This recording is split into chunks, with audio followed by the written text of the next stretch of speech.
Olá, bom dia para você. Eu sou Renata Corsini. Hoje é quinta-feira, 8 de agosto. A partir de agora, estamos juntos no Brasil em Dia, com muita informação e serviço para você. Confira os destaques desta edição. Nova Previdência é aprovada na Câmara dos Deputados. O texto segue agora para o Senado. Receita Federal libera consulta a mais um lote de restituição do imposto de renda. E veja também, inflação registra o menor índice para meses de julho desde 2014. Fique com a gente, o Brasil em Dia já está no ar.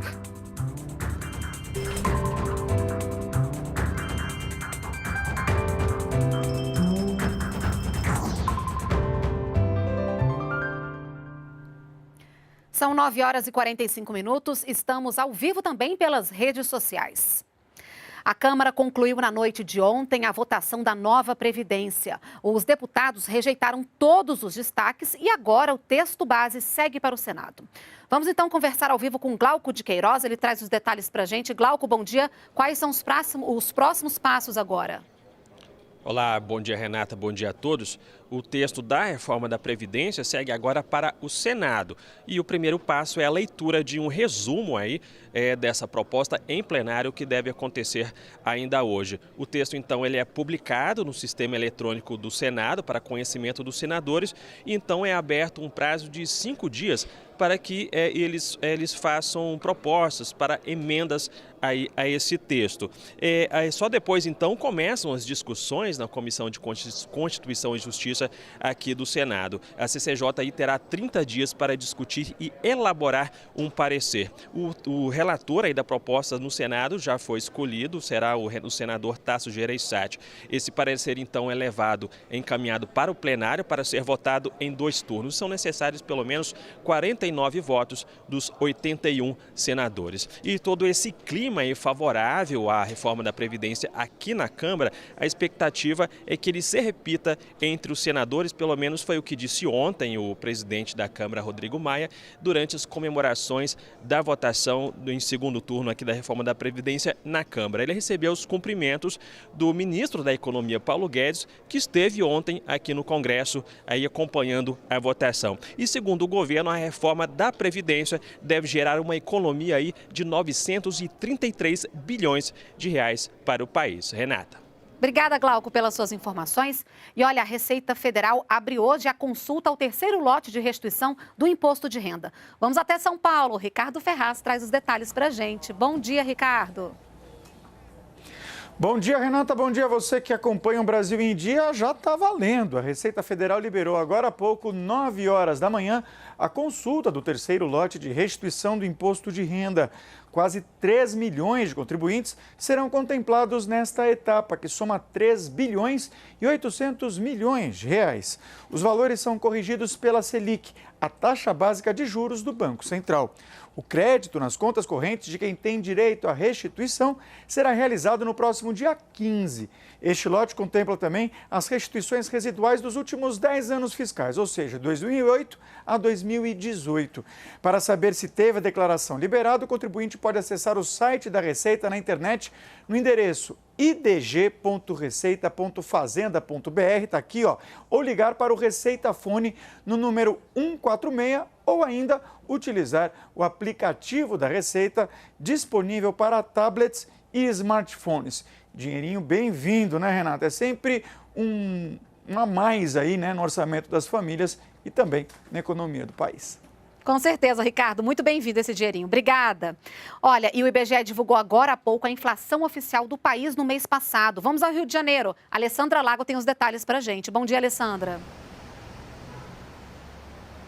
Olá, Renata, bom dia. Então, o IBGE divulgou o Índice Nacional de Preços ao Consumidor Amplo, o IPCA de julho, que foi de 0,19%. Foi o resultado mais baixo para o mês de julho desde o ano de 2014 e em relação a junho houve um aumento de 0,18 ponto percentual. Entre os fatores que tiveram impacto para alta em relação ao mês anterior, Renata, está a conta de luz, que ficou 4,48% mais cara. Já a média dos preços dos itens do grupo alimentação e bebidas ficou estável. E os dos grupos vestuário, saúde e cuidados pessoais e transporte apresentaram deflação. O IPCA, Renata, acumula alta de 2,42% em 2019 e de 3,22% nos últimos 12 meses, seguindo abaixo da meta de 4,25% definida para o ano. Voltamos contigo. Obrigada pelas informações, Alessandra. E o IBGE também divulgou hoje a estimativa da safra de grãos com um novo recorde para a produção. São mais de 239 milhões de toneladas, 5,8% superior ao registrado do ano passado. A Companhia Nacional de Abastecimento também registra resultado semelhante para a produção deste ano. Pelos cálculos da Conab, o país deverá colher 241,3 milhões de toneladas de grãos, o que representa um crescimento de 6% em relação à safra anterior. E o governo decidiu aumentar o percentual de biodiesel a ser acrescentado ao óleo diesel a partir de setembro. Quem traz os detalhes para a gente é a repórter Luciana Colares de Holanda. Bom dia, Luciana. Olá, Renata, bom dia para você, é isso mesmo. Bom dia para você que acompanha a TV Brasil. A partir de 1º de setembro, o percentual mínimo de biodiesel que pode ser acrescentado ao óleo diesel comercializado no Brasil vai passar dos atuais 10% para 11%. A medida é da Agência Nacional de Petróleo, Gás Natural e Biocombustíveis, a ANP. E o presidente Jair Bolsonaro comentou sobre esse assunto nas redes sociais. Ele destacou que o biodiesel é produzido no Brasil com mais de 80% de soja, o que representa mais emprego no campo, redução de importação de diesel e menos poluição.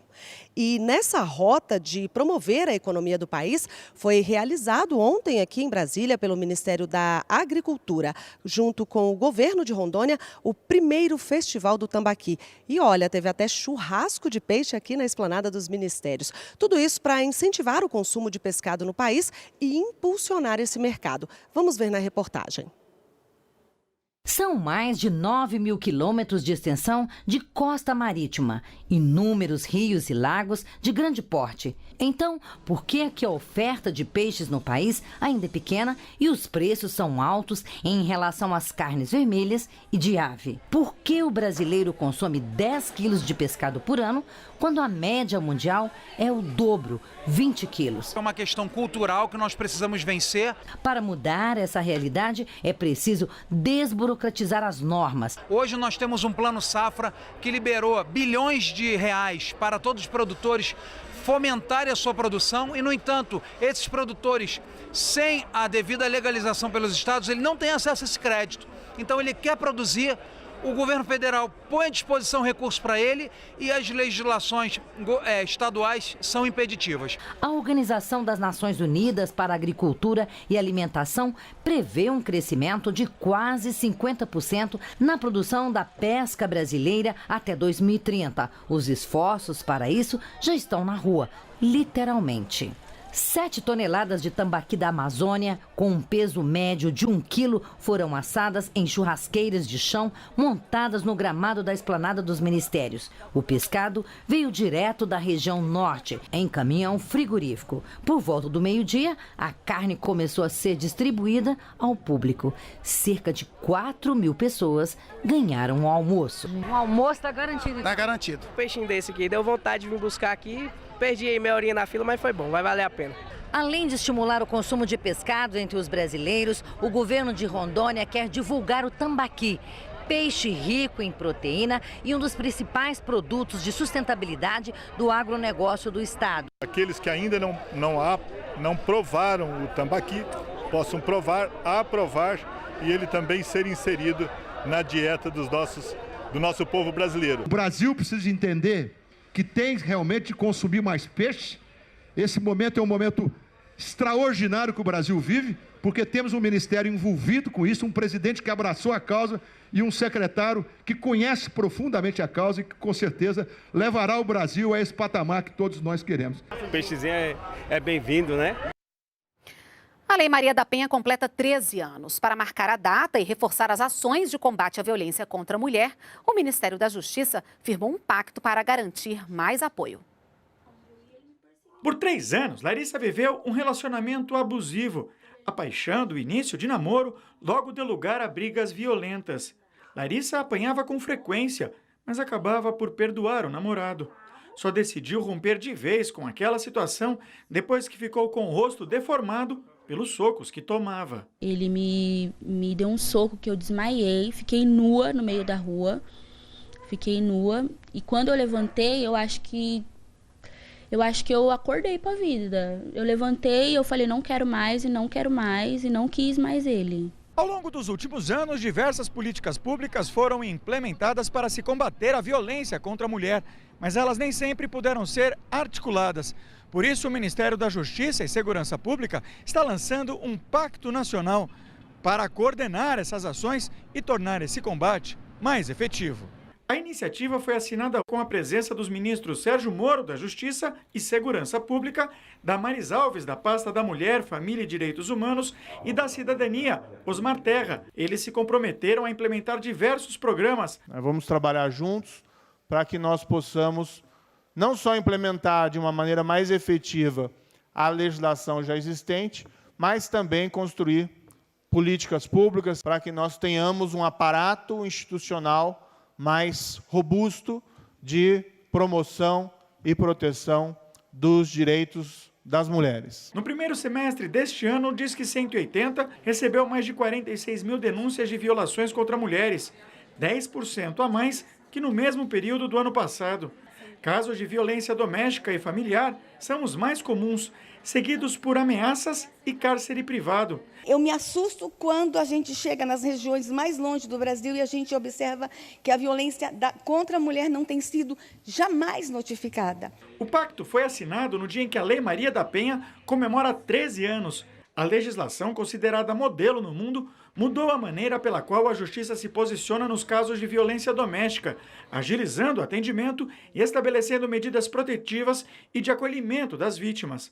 Mas ainda há muito a ser feito para tirar a lei do papel. Nós precisamos de mais varas especializadas em violência doméstica, nós precisamos de delegacias da mulher funcionando 24 horas e nós precisamos também de mais casas da mulher brasileira, que são casas que reúnem todos os serviços de proteção para a mulher em situação de violência.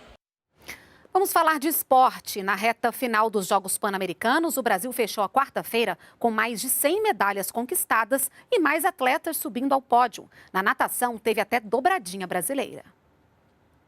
No tênis de mesa, Hugo Calderano repetiu o topo do pódio. Agora é bicampeão no individual e já está classificado para Tóquio 2020. No atletismo também teve ouro. O gigante Darlan Romani arrasou na prova de arremesso de peso, atingindo 22 metros e 7 centímetros. Além de ganhar a medalha de ouro, bateu o recorde dos Jogos do Pan. Na prova dos 100 metros rasos, a mais nobre do atletismo, na categoria masculina, Paulo André ficou com a medalha de prata e na feminina, Vitória Rosa subiu ao pódio com o bronze. E na natação teve dobradinha verde e amarela no pódio, prata para Breno Correia e ouro para Fernando Scheffer nos 200 metros livre. No quadro de medalhas do PAN, o Brasil até agora tem um total de 102 medalhas, 45 de bronze, 26 de prata e 31 de ouro. E uma última notícia, o ministro da Educação, Abraham Weintraub, convocou a imprensa agora pela manhã para falar sobre a suspeita de anormalidades em alguns sites do MEC. A Polícia Federal foi chamada para investigar o caso. A conversa com o ministro e com a Polícia Federal foi agora há pouco na sede do MEC e traremos mais informações nos nossos telejornais. O Brasil em Dia fica por aqui, nos acompanhe também pelas redes sociais. Obrigada pela sua companhia e a gente se encontra amanhã. Até lá!